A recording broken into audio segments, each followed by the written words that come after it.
तो जो टॉपिक है वो है calculation of main dimension of three phase induction motor. तो मेन डायमेंशन में बेसिकली क्या है, डायमीटर और लेंथ, वो भी किसकी, स्टेटर कोर की। ठीक है, जो स्टेटर कोर है उसकी डायमीटर और उसका लेंथ कैलकुलेशन अपन कैसे करते हैं उसके बारे में बात करते हैं। लास्ट क्लास के अंदर अपने आउटपुट इक्वेशन की बात की थी। तो चलो स्टार्ट करते हैं। तो इसमें कुछ स्टेप्स इन्वॉल्व हैं, वो स्टेप्स आपको ध्यान रखने पड़ेंगे। कौन कौन से आपसे स्टेप्स हैं वो आपको ध्यान रखने पड़ेंगे। तो जो पहला स्टेप है वो है आपका calculation of product of D square L. Calculation of product of D square L कैसे निकलेगा इसकी अपन बात करते हैं। ये डी स्क्वायर एल, ठीक है। तो देखो आपको ये चीज़ तो पता ही है कि जो अपना क्यू होता है, लास्ट क्लास के अंदर अपने बात की थी, तो क्यू होता है आउटपुट, वो होता है आपका C not D square L into N S. Q क्या होता है, C not D square L into N S, जहाँ पे क्यू क्या है आपका आउटपुट, ठीक है। सी नॉट का आउटपुट कॉफिशिएंट, डी आपका डायमीटर है, एल आपकी लेंथ है स्टेटर कोर की, और एन एस है स्पीड इन आरपीएस। गलती मत करना, आरपीएम मत लिख देना, ये आरपीएस है आपकी एन एस। तो यहाँ से इसको मैं सॉल्व करूंगा तो डी स्क्वायर एल की वैल्यू क्या आ जाएगी मेरी, इस इक्वेशन को अगर मैं सॉल्व करूंगा, इस इक्वेशन को सॉल्व करूंगा, तो जो डी स्क्वायर एल है उसकी वैल्यू आ जाएगी Q upon C naught into N S, जो कि आपकी स्पीड है आरपीएस के अंदर। उसके बाद में सी नोट की जो वैल्यू है अपनी, कल मैंने बताई थी, सी नोट इक्वल टू क्या है, 11 into K W into B average into S C into 10⁻³ ये क्या है आपका सी नोट, ठीक है, आउटपुट कॉफिशिएंट। अगर आपका कोस फाई अगर 1 है, क्योंकि इसके अंदर कोस फाई भी मल्टीप्लीकेशन में होता है, तो कोस फाई अगर मैंने 1 ले लिया है तो सी नोट इक्वल टू क्या हो जाएगा, ये हो जाएगा। अब अपन एक बात की थी के W, that is winding factor.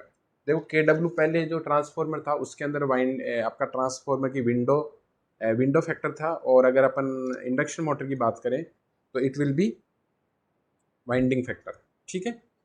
तो ये मोस्टली सारी जो मशीनें हैं, यानी जितने भी अपने क्वेश्चंस आएंगे, ये सारी ऐसी मशीन्स हैं, whether it is synchronous machine और इंडक्शन मशीन, जो के डब्ल्यू है उसकी वैल्यू 0.955 ही अपन लेके चलते हैं। ये फिक्स वैल्यू है, ये अब नॉर्मली चेंज नहीं होगी। मतलब अगर चेंज होगी तो एग्जामिनर आपको देगा कि भाई के डब्ल्यू आपको इतना लेके चलना है। अगर के डब्ल्यू नहीं देता है then always you have to assume that K W should be taken as 0.955, ठीक है। के डब्ल्यू की वैल्यू ये आपका विंडो फैक्टर है जिसकी वैल्यू ये लेके चलनी है, ठीक है। तो सबसे पहले तो अपने को क्या निकालना है, डी स्क्वायर एल निकाल लिया अपने, क्यू अगर आपको पता है, सी नोट अगर पता है, एन एस पता है, तो आपका डी स्क्वायर एल आपकी वैल्यू निकल गई है। फिर उसके बाद में सेपरेशन ऑफ डी और एल को करना है अपने को, क्योंकि डी स्क्वायर एल का प्रोडक्ट है, और अपने को तो क्या निकालना है, अपने को निकालना है मेन डायमेंशन। तो मेन डायमेंशन का मतलब बेसिकली किसकी बात कर रहा है कि या तो डी की कैलकुलेशन करो और एल की कैलकुलेशन करो।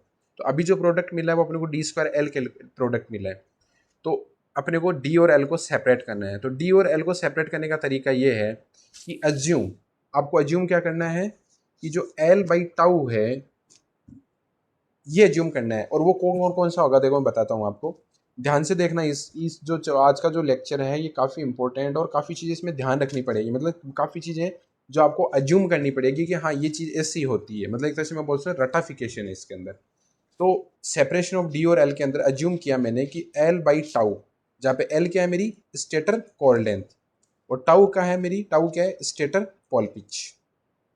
पोल पिच क्या होता है ये मैंने पहले से बात की आपको। पहले क्या है, पोल पिच होता है आपका pi D upon tau, pi D upon P, sorry pi D upon P.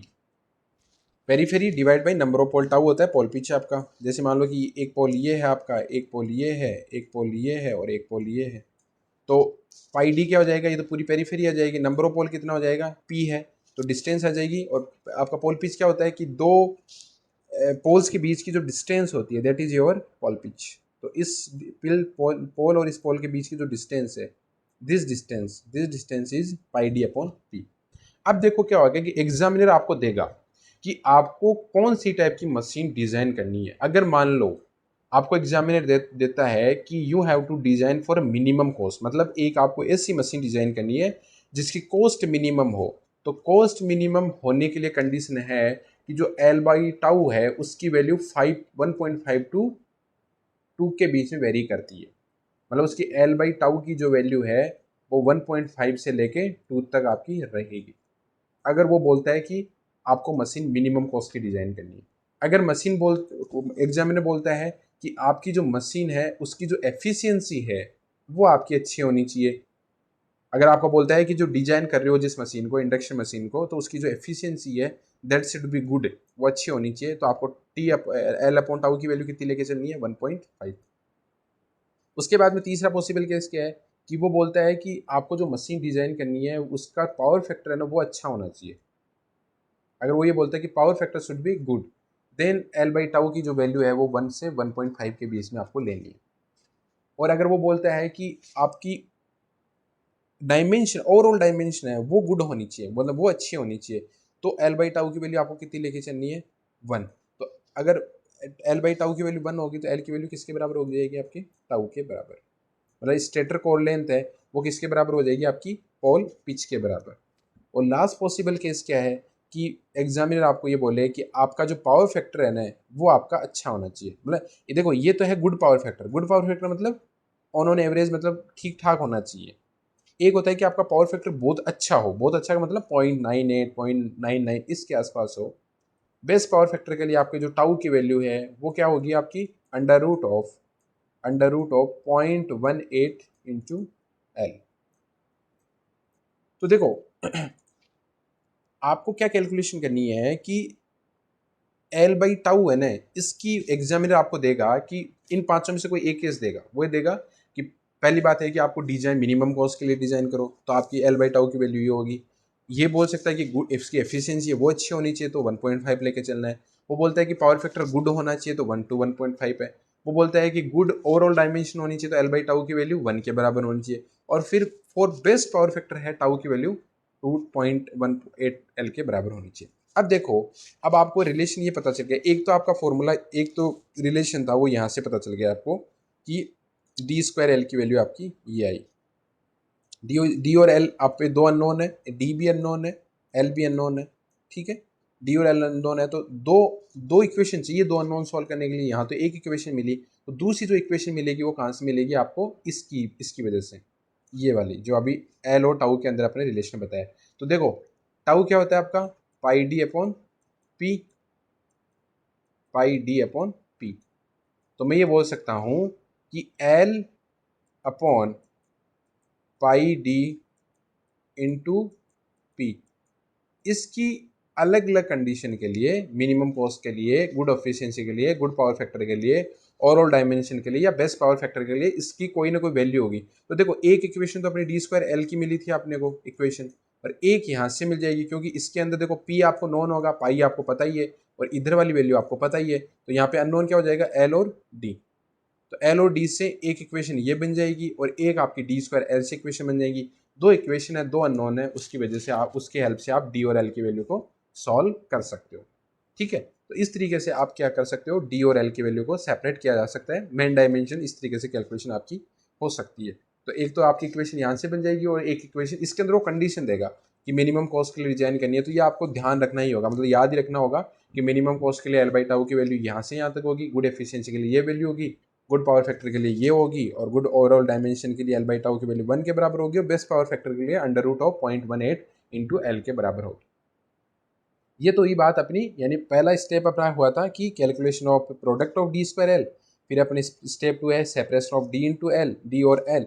फिर थर्ड जो है वो है कैलकुलेशन ऑफ टीपीएच। टीपीएच क्या है आपका, कैलकुलेशन ऑफ टीपीएच मतलब पर फेज आपके टर्न्स कितने हैं, इसकी कैलकुलेशन अगर करनी है तो क्या करना है।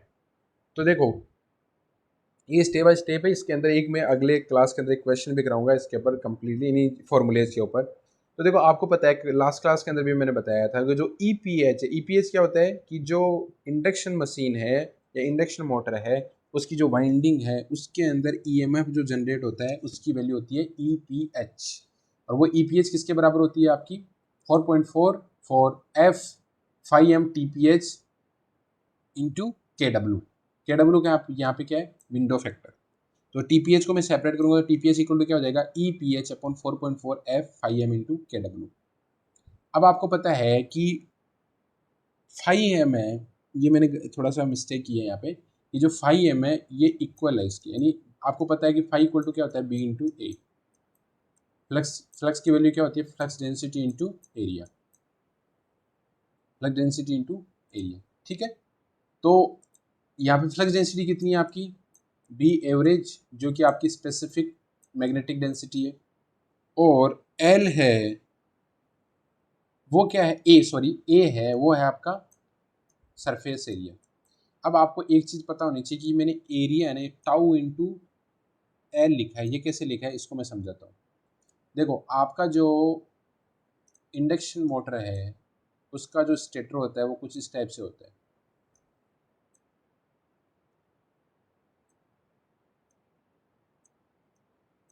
मतलब एक तरीके से बेलन की शेप में होता है आपका ये, ठीक है। तो अगर इसका सरफेस एरिया की बात करूँ तो मैं क्या बोलूँ, इसको बोलूँगा 2πr into L, 2πr into L. इसमें 2π क्या आ रहा है आपकी पेरीफेरी। तो देखो अगर मान लो कि इसका डायमीटर डी है, इसका डायमीटर अगर डी है तो इसकी पेरीफेरी क्या हो जाएगी, पाई इंटू डी, क्योंकि 2r इक्वल टू क्या हो जाएगा डायमीटर इंटू लेंथ। ये तो बात हुई पूरी की बात, लेकिन अपने को पर फेज चाहिए, पर फेज चाहिए तो अपने क्या करेंगे, इसको डिवाइड बाई अपने पी से कर दिया, नंबर ऑफ पोल से, क्योंकि अपने को नंबर ऑफ टर्न्स भी तो पर फेज में चाहिए, पूरे के नहीं चाहिए अपने को, पूरे के चाहिए तो यहाँ पे पी नहीं आता, पर अपने को पर फेज चाहिए तो अपने डिवाइड बाई पी कर दिया। आपको ये पता है कि पाई डी अपॉन पी क्या होता है, पाई डी अपॉन पी होता है आपका tau, pi D upon P होता है टाउ, तो ये क्या हो जाएगा टाउ इंटू एल, तो ये टाउ इंटू एल है, इसी की वैल्यू मैंने यहाँ पे पुट की है, ये वैल्यू। तो इसका मतलब क्या हो जाएगा कि जो फाई एम है आपका, फाई एम है वो क्या हो जाएगा आपका, phi M will be equal to B average into tau into L, जहाँ पे टाउ है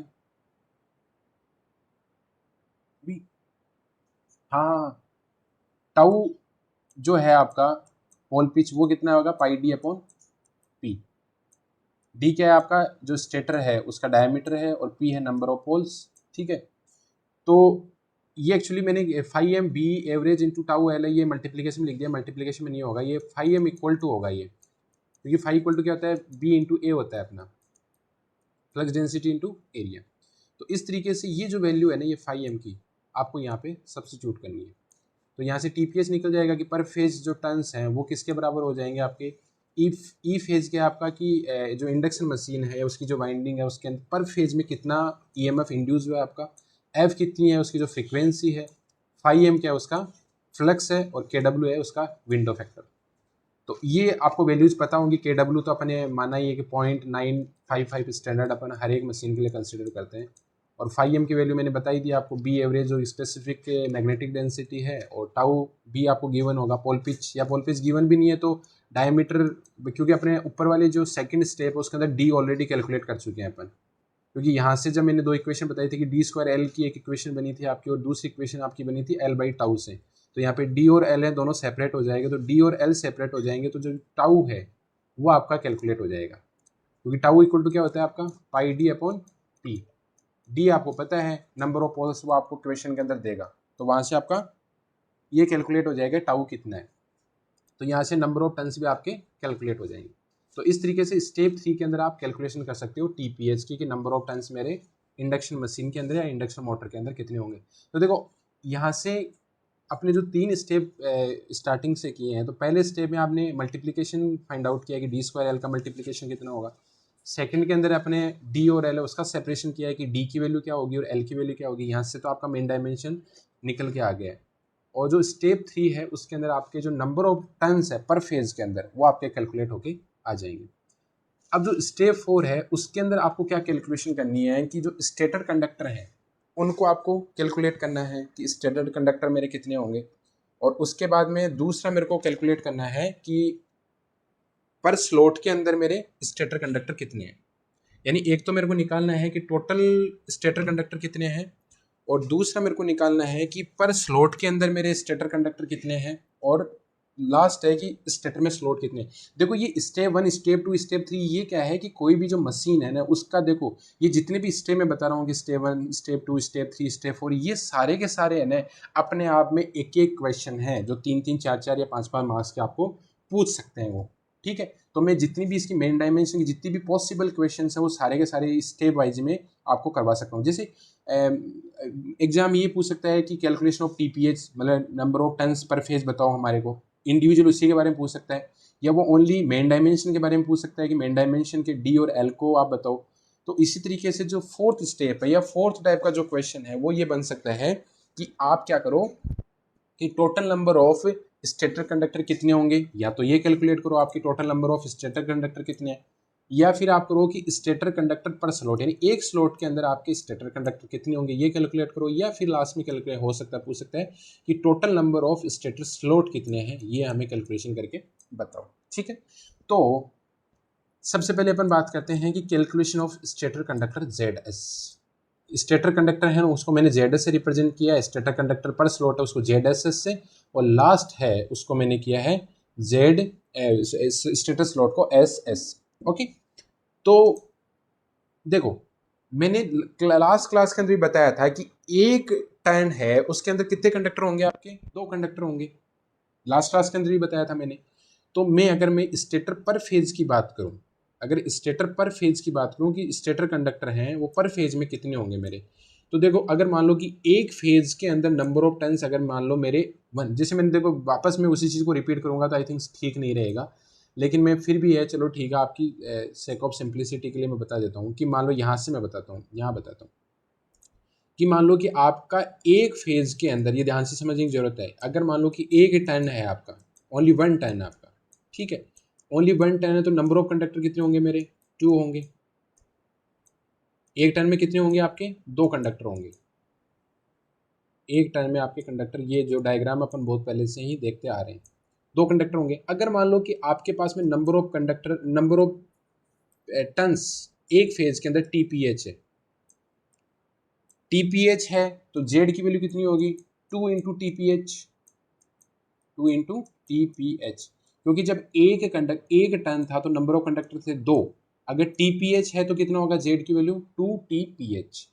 तो ये आपके नंबर ऑफ कंडक्टर इन पर फेज, ये तो क्या में आ गए आपके नंबर ऑफ कंडक्टर इन पर फेज, जेड एस एस, यानी स्टेटर कंडक्टर पर स्लॉट भी बोल सकते हैं इसको जेड एस एस, या पर फेज आपने बोल दिया तो ये आ जाएगा Z S S two P H.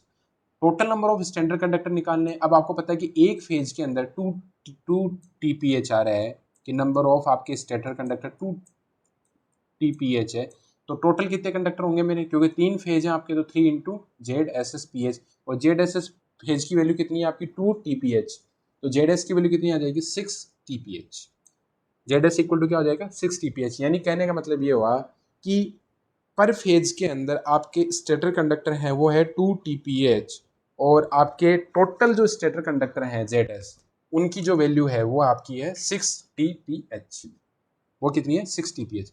तो आपके नंबर ऑफ कंडक्टर अगर आपको पता है तो you can find out the number of conductors, total number of conductor, total number of stator conductor also.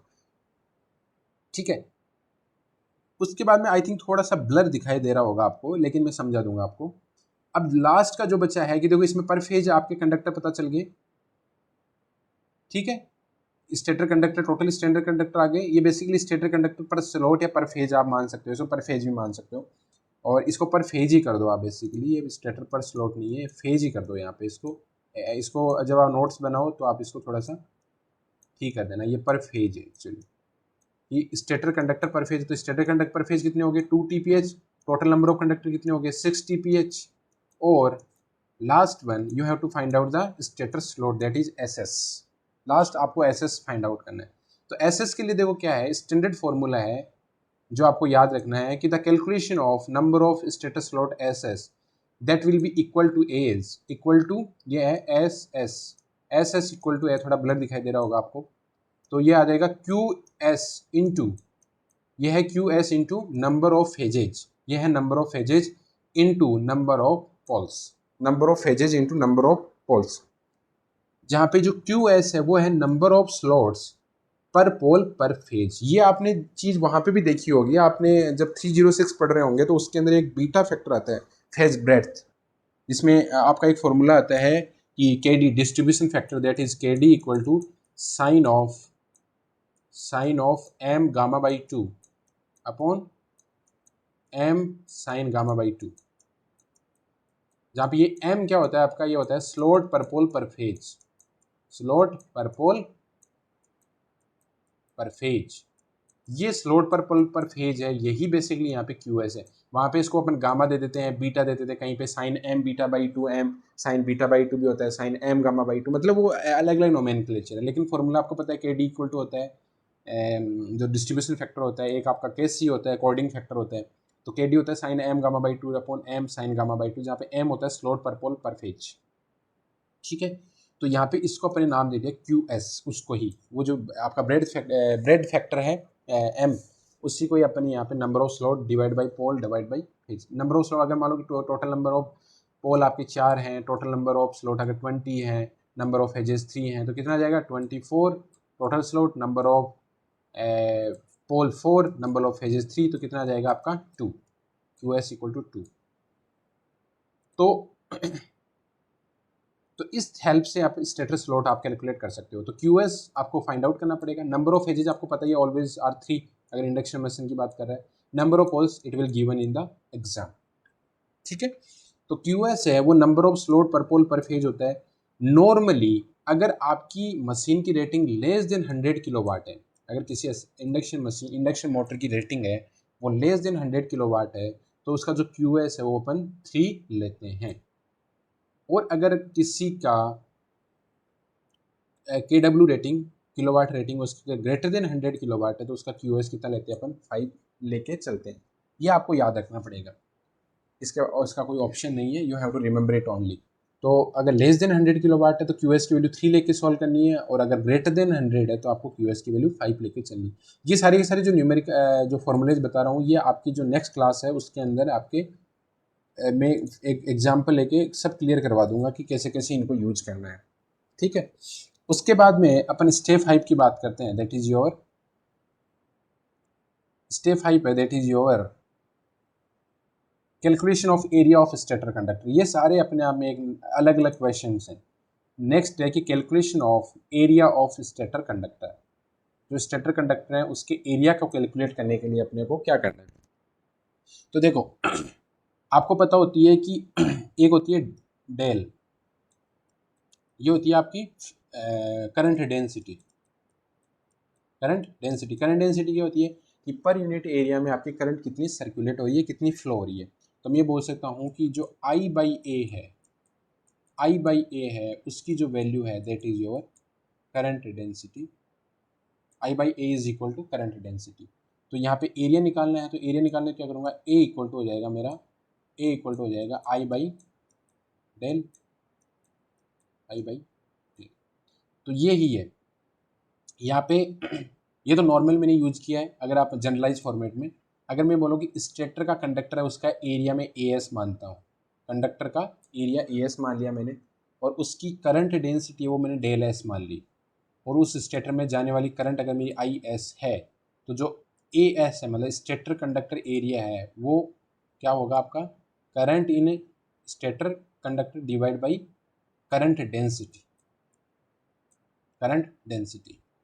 और IS अगर आपको निकालना है, AS निकालना है, तो AS निकालने के लिए आपको IS निकालना पड़ेगा और डेल एस निकालना पड़ेगा।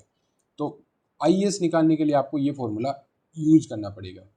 Q तो आपको देगा ही देगा, आपको हमेशा देगा कि आपका रेटिंग कितनी है उसकी, और Q इक्वल टू क्या होता है 3 E phase IS into 10 to the power minus 3, यानी आर्मेचर स्टेटर में करंट कितनी गई है, उसका इंड्यूस वोल्टेज कितना है, multiply by 3 into 10 to the power minus 3, ये किलोवाट में KVA में आ जाएगा, सॉरी क्योंकि cos फाई नहीं है यहाँ पे, cos फाई नहीं है तो आपका ये जो आएगा वो KVA के अंदर आएगी रेटिंग। तो ये KVA रेटिंग देगा, वो किलोवाट में नहीं देगा, तो किलोवाट में देगा तो आप उसको पावर फैक्टर से डिवाइड करके KVA में कन्वर्ट कर सकते हो। तो यहाँ से तो आपका IS निकल जाएगा from this equation that Q equal to 3 E phase IS into 10 to the power minus 3, और जो डेल्टा S है that is current density factor, that is in between 3 to 5 ampere mm square, ये आपकी delta S इतनी होगी 3 to 5 ampere mm square. Delta S यहाँ से आपको एज्यूम करना है कि 3 to 5 में से, या तो वो देगा कि आपको कितनी एज्यूम करनी है, या फिर आप अपने आप से ले सकते हो 3 to 5 में से कुछ भी। या अपन जो नेक्स्ट क्वेश्चन आएगा उसके अंदर बताऊंगा कितनी कैसे कैसे लेंगे अपन। और ISO आप यहाँ से कैलकुलेट कर सकते हो। उसके बाद में नेक्स्ट कैलकुलेशन होती है आपकी stator slot space factor. Slot space factor, देखो स्लोट स्पेस फैक्टर क्या है, तो ये भी एक इंपॉर्टेंट टर्म है। स्लोट स्पेस फैक्टर ये होता है ASS into ZSS upon ASS, जहाँ पे ये क्या है, देखो ये आपका मैंने एक सेमी स्लोट बताया। देखो आपके तीन टाइप के स्लोट हैं, अगर आपने मशीन सेकंड में पढ़ा है। एक होता है आपका ओपन स्लोट, एक होता है क्लोज स्लोट, एक होता है सेमी क्लोज। ये तीन टाइप की आपके स्लोटिंग होती है। तो ये मैंने ये सेमी स्लोट बनाया है जिसके अंदर आधा ओपन है आधा क्लोज है। तो ये तो मेरा स्लोट है, इस स्लोट के अंदर ये मेरा क्या है, कंडक्टर है। This is my conductor. तो जहाँ पे ASN है वो मेरी क्या है, area of copper. Area of copper यानी जो स्टेटर है ना उसकी जो वाइंडिंग है, जो मेरा ये बेसिकली वायर ही है ये, क्योंकि ये तो पूरा तो क्या है मेरा स्लोट है। ये जो देखो मैं एक बार बताता हूँ आपको कि एक अलग कलर से बता देता हूँ मैं आपको इससे, कि ये जो एरिया है ना, ये थोड़ा मैचिंग हो रहा है कलर, आई थिंक विजिबल होगा। ये ग्रीन, लाइट ग्रीन लगाया है मैंने। तो ये जो एरिया है ना ये तो आपका स्लोट है पूरा। This is your complete slot, ठीक है। और ये जो बीच का पोर्शन दिख रहा है आपको, this particular portion, this particular portion is your, जो मैंने सर्किल बना रखा है ये आपका कंडक्टर है। तो AS है ना, इस स्लोट स्पेस फैक्टर क्या होता है आपका, ये फॉर्मूला होता है जिसमें से AS क्या है आपका, AS है कि ये जो स्लोट है, ये एरिया है, ये जो हमारा कंडक्टर है इसका एरिया कितना है। और ZSS क्या है, number of stator slot, total slot कितने हैं। ZSS अभी मैंने बात की थी आपकी, ZSS कैसे कैलकुलेट करोगे, दैट इज 2 इंटू TPH। और ASS क्या है आपका, एरिया ऑफ स्टेटर स्लोट, यानी पूरा जो ये जो स्टेटर है इसका एरिया आपका कितना है, इसका एरिया, ये एरिया कितना है, ये होगा ASS ZSS total number of stator slot and AS is the area of copper. तो जो आपका स्लॉट स्पेस फैक्टर होगा उसकी जो वैल्यू होगी वो क्या होगी आपकी, AS upon ZS, AS into ZSS upon ASS, ठीक है। अब देखो AS तो अपने कैलकुलेट कर ही लिया है यहाँ से, AS तो यहाँ से कैलकुलेट हो ही गया आपका, ZSS ऑलरेडी कैलकुलेट हो चुका, दैट इज 2 इंटू TPH। अब बच गई बात इसकी, ASS को कैसे कैलकुलेट करें। ASS का मतलब क्या है कि जो स्टेटर है उसका एरिया आप कैसे कैलकुलेट करो। तो ASS कैलकुलेट करने के लिए देखो जो स्लोट स्पेस फैक्टर है ना, इसको मैं नीचे लेके आ सकता हूँ, इसको मैं नीचे लेके चला गया तो जो ASS है वो मेरा कहाँ जाएगा, ऊपर। तो ASS इक्वल टू क्या हो जाएगा, AS into ZSS upon slot space factor, वही मैंने नेक्स्ट यहाँ पे लिखा है। तो ASS equal to AS ZSS upon slot space factor, ये यहाँ पे आ गया, ये यहाँ पे आ गया, तो ये आ गया दिस में। अब नॉर्मली जो स्लॉट स्पेस फैक्टर है ना वो आपका वेरी होता है 0.2 टू 0.4 के बीच में। अब देखो एक चीज़ है कि ASS है, स्लॉट स्पेस फैक्टर आपको पता है, मतलब 0.24 से 0.4 के बीच में लेते हो। ASSS, अब जो ASS है ना उसकी वैल्यू आपको को निकालनी है।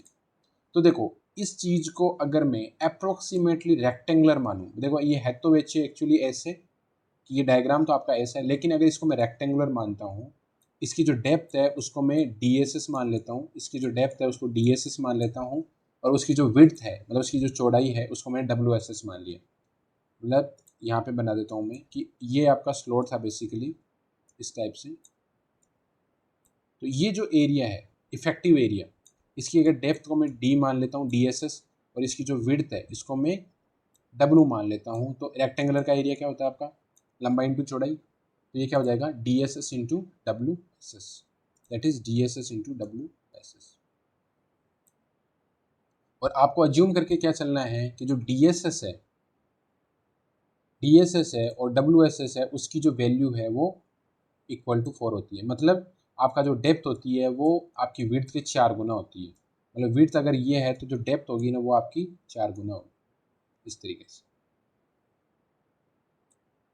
तो ये आपको इस तरीके से आप क्या कर सकते हो, बाय यूजिंग दिस, आप जो स्टेटर स्लॉट है उसका देखो आपको यहाँ से एएस आपको पता है, जेडएसएस आपको पता है, स्लॉट स्पेस फैक्टर 0.24 से 0.4 के बीच में होता है। तो जो एएसएस है उसकी वैल्यू मैं क्या पुट कर दूंगा, D into W, ESS into W S S, और डी बाई डब्ल्यू है उसकी वैल्यू कितनी है आपकी 4। तो देखो एक इक्वेशन आपको डी और डब्ल्यू में ये मिल गई और एक इक्वेशन आपकी ये मिल गई, तो यहाँ से डी और डब्ल्यू दोनों सेपरेट हो जाएंगे। डी और डब्ल्यू जब सेपरेट हो जाएंगे अलग अलग, तो इसका मतलब जो स्टेटर स्लॉट है, स्टेटर का जो स्लॉट है उसकी डायमीटर सॉरी उसकी डेप्थ और उसकी विड्थ भी आपको मिल जाएगी, मतलब उसका डायमेंशन भी आपको मिल जाएगा। तो इस तरीके से आप क्या कर सकते हो, इसकी डेप्थ और विड्थ को कैलकुलेट कर सकते हो। और लास्ट में एक जो बच जाता है फॉर्मूला, ये एक आपका जनरलाइज फॉर्मूला है। तो जो calculation of mean length of stator tine है, मतलब जो स्टेटर टाइन है उसकी जो एल एम टी है, मीन लेंथ, जैसे पिछली बार अपने पढ़ा था L M T equal to L I plus L naught divide by 2, ये पढ़ा था। उसी तरीके से जो एल एम टी है इसके अंदर, वो L M T equal to होगा 2 into L plus 2.3 tau plus 0.24। ये एक तरह से आपका एम्पिरिकल फॉर्मूला है जिसका कोई एक तरह की डेरिवेशन नहीं है। 2L क्या है यहाँ पे स्टेटर की, L क्या है आपकी स्टेटर की core length, actual core length कितनी है, टाउ क्या आपका पॉल पिच 0.24, इसका एडिशन हुआ है एक फैक्टर का। तो जो एल एम टी है that will be equal to 2L plus 2.3। अब ये L कहाँ से पता चलेगा आपको, L ऑलरेडी पता है, टाउ कैलकुलेट कर सकते हो पाई डी अपॉन पी से, जहाँ पे डी आपको पता है नंबर ऑफ पोल वो देगा, टाउ कैलकुलेट हो जाएगा, 0.24 आपको ऐड करना है, यहाँ से आप एल एन टी आपकी कैलकुलेशन हो सकती है।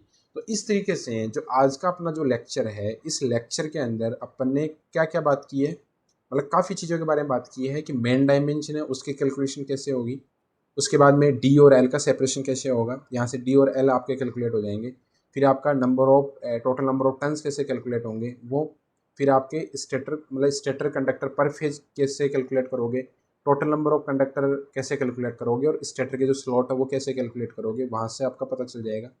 फिर उसका नंबर ऑफ स्टेटर स्लॉट ये होंगे। उसके बाद में एरिया है स्टेटर कंडक्टर का, वो आप कैसे कैलकुलेट करोगे, उसका पूरा डेरिवेशन है। फिर स्लॉट स्पेस फैक्टर की हेल्प से आपके जो स्टेटर है उसकी विड्थ और उसकी depth that can be calculated from this particular formula, that is slot space factor equal to as into zss upon a double s। और लास्ट में आपका है कि calculation of mean length of stator time, उसकी जो value आएगी that is L M T equal to 2L plus 2.3 tau plus 0.24। तो इसके साथ जो मेन डायमेंशन का जो टॉपिक है वो आपका कंप्लीट होता है। कल इसके ऊपर मैं एक न्यूमेरिकल कराऊंगा, तो मैं आपसे ये बोलूँगा कि जो आज मैंने चीज़ पढ़ाई है इस चीज़ को आप आज पढ़ना, मैं अभी लिंक शेयर कर दूंगा इसको, अगर कोई समझ में नहीं है तो वापस वीडियो देखना, इसके नोट्स बनाना, और उसके बाद में ना कल इस टॉपिक के ऊपर अपन एक न्यूमेरिकल करेंगे। और अगर आपके अगर ये फॉर्मूलेज अगर क्लियर नहीं होंगे ना, इसमें अगर डाउट होगा तो फिर वो कल समझ में नहीं आएगा। तो आप उस चीज़ को मतलब ध्यान में रखिए, आप कंप्लीट करके कल आना। अब अगर किसी को डाउट है तो आप मेरे को पूछ सकते हो।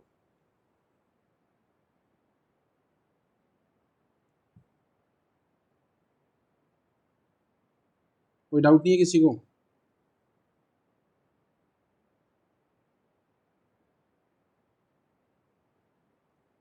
चलो ठीक है, फिर डाउट नहीं है तो करते हैं कल कल बात।